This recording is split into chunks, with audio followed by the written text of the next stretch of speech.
কালভার্টের তলায় অজ্ঞাত পরিচয় মৃতদেহ উদ্ধার, চাঞ্চল্য রায়নায়। সাত সকালেই পূর্ব বর্ধমান জেলার রায়না থানার অন্তর্গত বাঁকুড়া মোড়ের রিলায়েন্স পেট্রোল পাম্পের পাশে বর্ধমান আরামবাগ রোড সংলগ্ন কালভার্টের তলায় এক অজ্ঞাত পরিচয় ব্যক্তির মৃতদেহ উদ্ধারকে কেন্দ্র করে ব্যাপক চাঞ্চল্য ছড়িয়ে পড়েছে বুধবার এলাকায়।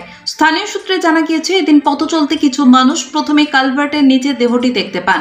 এরপরই খবর দেওয়া হয় রায়না থানার পুলিশকে। পুলিশ ঘটনাস্থলে পৌঁছে দেহটি উদ্ধার করে বর্ধমান মেডিকেল কলেজ ও হাসপাতালে ময়না তদন্তের জন্য পাঠানো হয়। পুলিশ জানিয়েছে, মৃত ব্যক্তির বয়স আনুমানিক 30 থেকে 32 বছরের মধ্যে। এখনো পর্যন্ত তার নাম ও পরিচয় জানা যায়নি। এলাকাবাসীদের একাংশ জানিয়েছেন, এমন ঘটনায় তারা স্তম্ভিত ও আতঙ্কিত। কিভাবে ওই ব্যক্তির মৃত্যু হয়েছে তা নিয়ে নানা জল্পনা শুরু হয়েছে। রায়না থানার পুলিশ ঘটনার তদন্ত শুরু করেছে এবং পরিচয় শনাক্তের জন্য বিভিন্ন থানায় বার্তা পাঠানো হয়েছে বলে জানা গিয়েছে।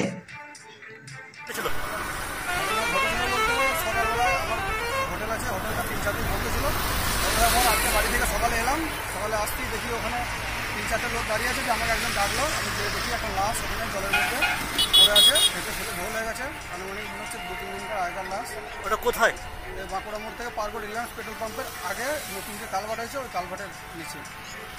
বয়স কত হবে? বয়স আনুমানিক 30 বছর।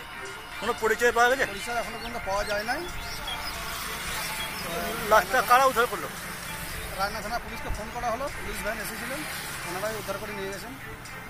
আপনার নাম এবং পরিচয়? আমার নাম কাজল মল্লিক, আমার বাড়ি বাঁকুড়া ডিস্ট্রিক্ট। আমি এখানে হোটেল ব্যবসা করি, এখানে আমার হোটেল আছে।